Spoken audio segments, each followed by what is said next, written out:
Putin. Saudi যুবরাজ ও কাতারের আমিরের সঙ্গে পেজেশকিয়ানের ফোন আলাপ।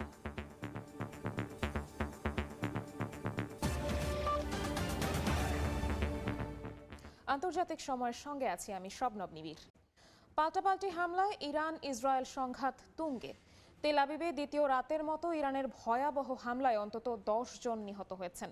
এ নিয়ে মৃত্যু বেড়ে দাঁড়ালো 14 জনে। আহত হয়েছেন 2 শতাধিক। তেল আবিবের বাথিয়ামে ক্ষেপণাস্ত্রের আঘাতে ধসে পড়েছে একটি বহুতল ভবন। এ ঘটনায় 35 জন নিখোঁজ আছেন বলে জানিয়েছে ইসরায়েলি গণমাধ্যম। রাতভর তেহরান সহ বিভিন্ন শহরে হামলা চালিয়েছে ইসরায়েলও। এতে প্রাণহানি বেড়ে 100 ছুঁই। ইসরায়েল হামলা থামালে ইরানও বন্ধ করবে বলে মন্তব্য করেছেন পররাষ্ট্রমন্ত্রী আরাঘচি। 2 দিন ধরে পাল্টাপাল্টি হামলায় ইসরায়েল ইরান সংঘাত তুঙ্গে।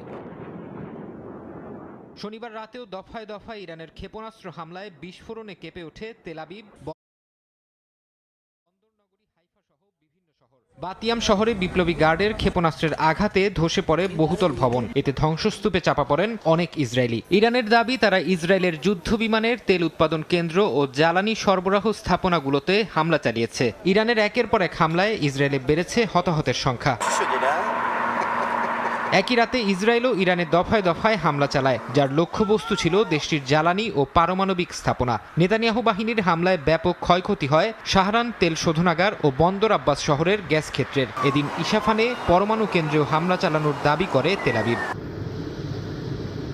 গত কয়েকদিনের ইসরায়েলি হামলায় ইরানের শীর্ষ সামরিক কর্মকর্তা, বিজ্ঞানী সহ বেশ কয়েকজন প্রাণ হারিয়েছেন। নেতানিয়াহু প্রশাসন এবার ইরানের সর্বোচ্চ ধর্মীয় নেতা আয়াতুল্লাহ আলী খামেনিকেও হত্যার হুমকি দিয়েছে। গণমাধ্যমে দেয়া সাক্ষাৎকারে ইসরায়েলি এক কর্মকর্তা বলেন, ইরানের পরমাণু কেন্দ্র ধ্বংসের পাশাপাশি খামেনিও তাদের টার্গেটে আছেন।